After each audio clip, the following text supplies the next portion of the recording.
Hello, welcome back to the Premier League review. On today's show, we're going to be talking Saka and why he's the best right winger in the world of football right now. Then we're going to dive into a little bit of Jadon Sancho chat. Is he back to his best? What do Manchester United need to do and Sancho need to do to get back to those Borussia Dortmund days? But first and foremost, we've got to talk about Arsenal, Saka and their 4-1 win over Fulham. Arsenal entered Sunday with a bit of a point to prove after getting eliminated in the Europa League on penalties by Sporting Club Portugal. But Arsenal were ready, Saka was ready, Martinelli was ready, Odegaard was ready, and Leandro Trossard linking through the middle. I think when you look at Saka this season, you see a player that has grown massively in not only from a creative sense with the ball at his feet, being able to drive in and take people on, but the movement off the ball, spinning in behind, playing high, playing inside. Saka is really developing into one of the best forwards in European football.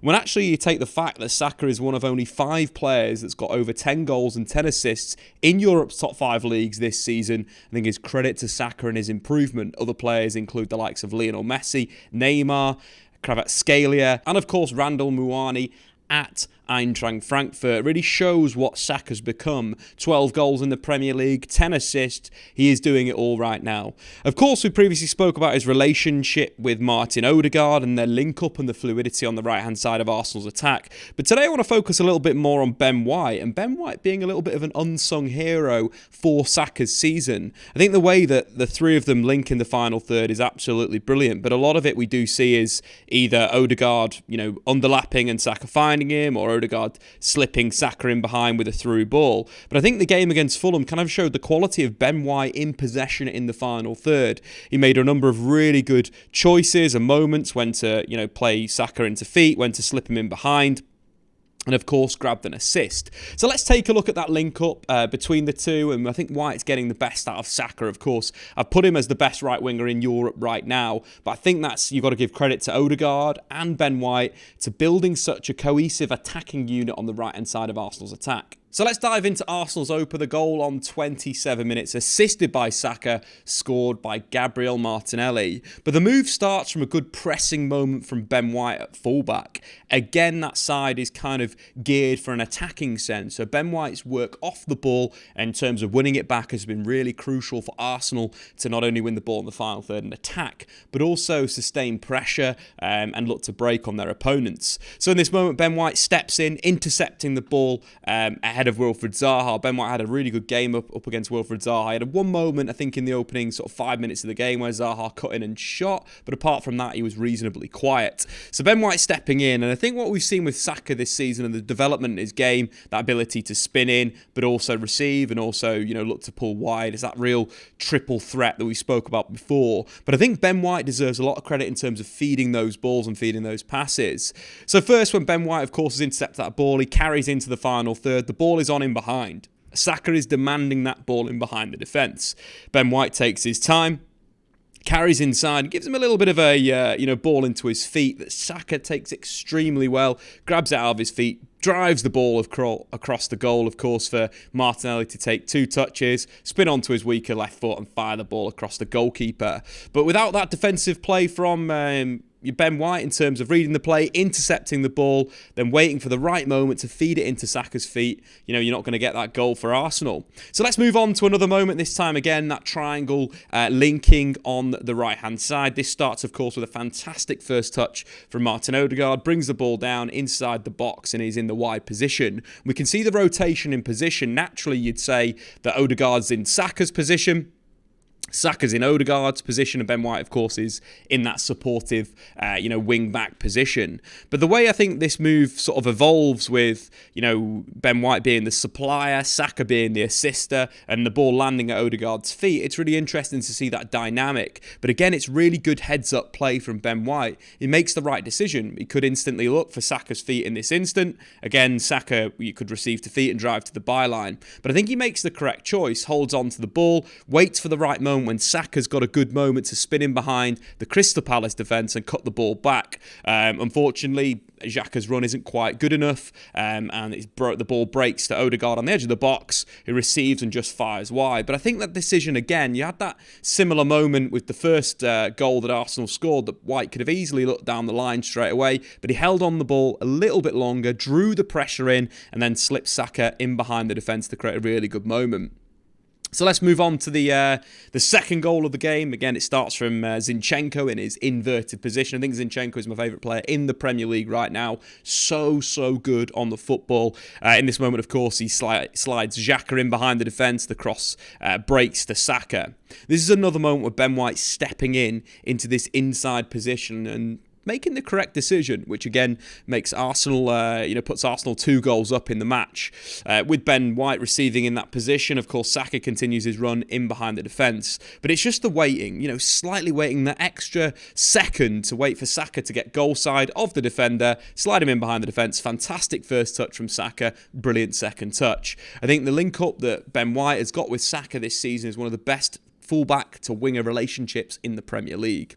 That goal put Arsenal 2 goals up, and from then it was a bit of a canter to victory. Of course, Fulham grabbed the goal back, but Saka scored again right at the back post. 2 goals and an assist in a fantastic performance. 2 of his shots on target, 3 chances created, 9 crosses in the game, and one of his 2 tackles. A fantastic performance on the right-hand side. And I think one of the interesting things with Arsenal as well is Saka's position is usually the highest on the pitch. That is very reminiscent of Mo Salah at Liverpool over the years under Jurgen Klopp, that actually he's taken the highest position. The link is in the middle, and he's giving Arsenal really good depth of their attack. Saka, one of the best players in the world of football right now, the best right winger in Europe, and of course one of the best players 21 and under in the entirety of football. Arsenal got a superstar on their hands and a player that will carry them to the Premier League title. Arsenal currently sitting 8 points ahead of Manchester City and are really in their groove right now. And I think one of the big things, as we mentioned previously, with the Europa League, going out of the Europa League in a way is a blessing in disguise for the Premier League title. I think Arsenal need to give a lot of credit for not only Zinchenko, who played 121 minutes against Sporting and played 65 minutes at the weekend, but also Gabriel Martinelli, who played 120 minutes against Sporting Lisbon and played 83 minutes against Crystal Palace in the Premier League. Together with Arsenal right now, they are on the charge for the title. So let's move on to Manchester United's quarter-final against Fulham in the FA Cup, as United galloped through to another semi-final this season, another trip to Wembley. But a pretty poor performance for Manchester United, especially in that first half. Marco Silva went into the game with his Fulham side in pretty mixed form, but I think the performance against United should give them a lot of hope going forwards. Fulham were brilliant in the press, completely stopping Manchester United out of the back. Erik ten Hag went with the traditional 4-2-3-1 that we've come to see him use at Old Trafford, with Harry Maguire, Wan-Bissaka and Scott McTominay on the right-hand side of United's shape.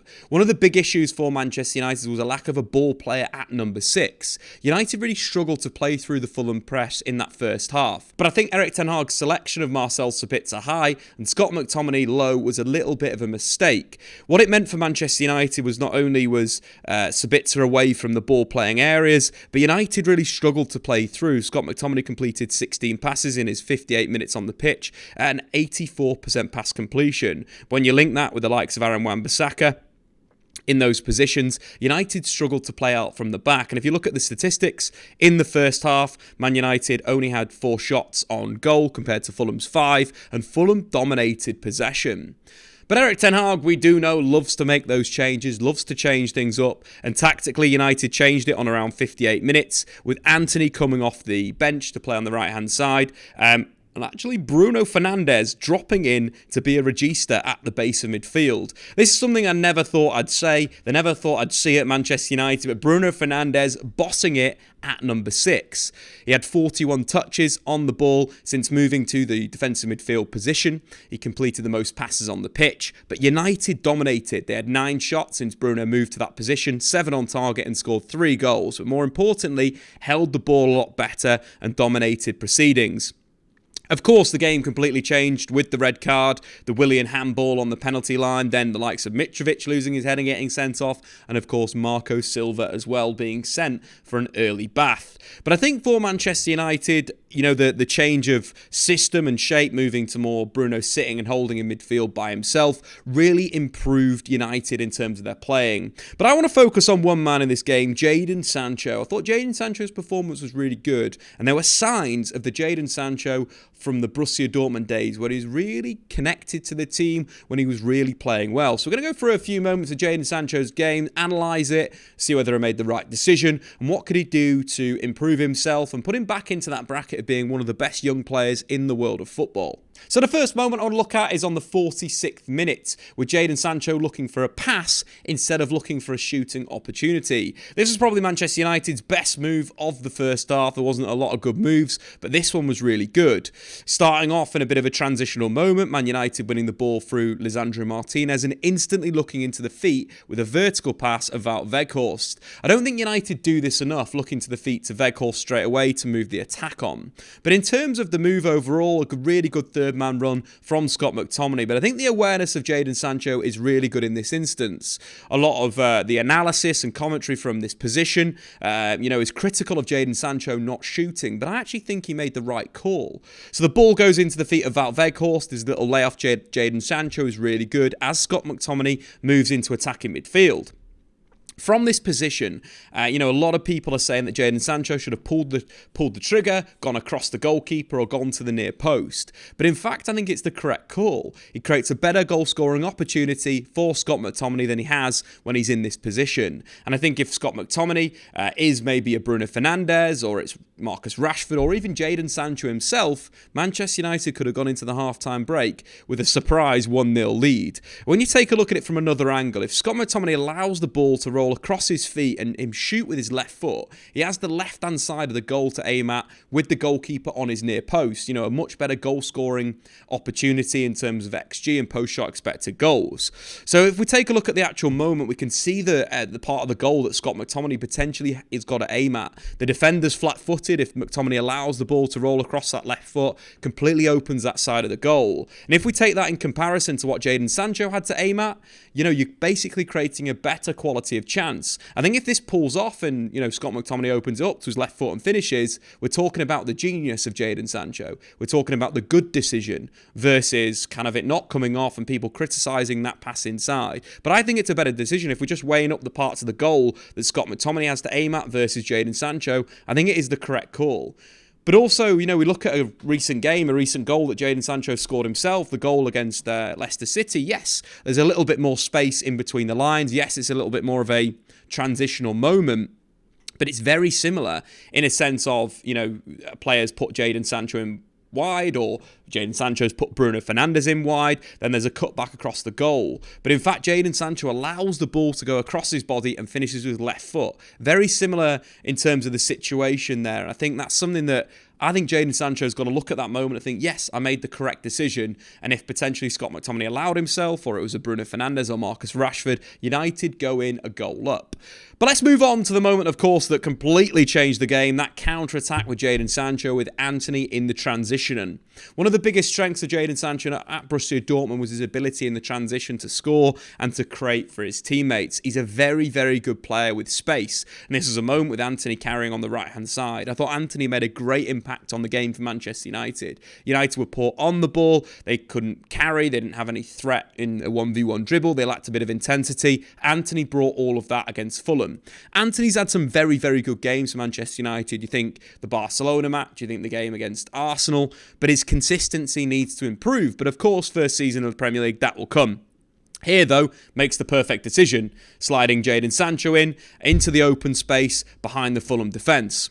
I think in this situation, 1v1, you've got a number of things you could do. Sancho could open up onto his right foot, look to slide the ball past the goalkeeper, or the choice that he makes, again, rounding the goalkeeper, a really good decision. Rounds the keeper. Bernd Leno is completely beaten by the fake. And I think in this situation, Jadon Sancho has to pull the trigger with his left foot. This would be a criticism from this moment. We can see how much of the goal is open. It's simply you swing your left foot at that, on target, it's a goal. Sancho looks to chop back to beat Harrison again. And we've got another situation where the goal is at the mercy of Jadon Sancho, which obviously leads to a massive moment in the game. of course, the Willian handball, blatant handball, absolute red card. Bruno Fernandes puts the ball in the back of the net. But there's just two moments there where Jadon Sancho potentially could be a little bit better when he's rounded the keeper, finishing on that left foot, but also potentially looking to finish from the edge of the box. Two little improvements, but the support play is fantastic. The ball from Antony is very, very good. So let's move on to the goal that won the game for Manchester United.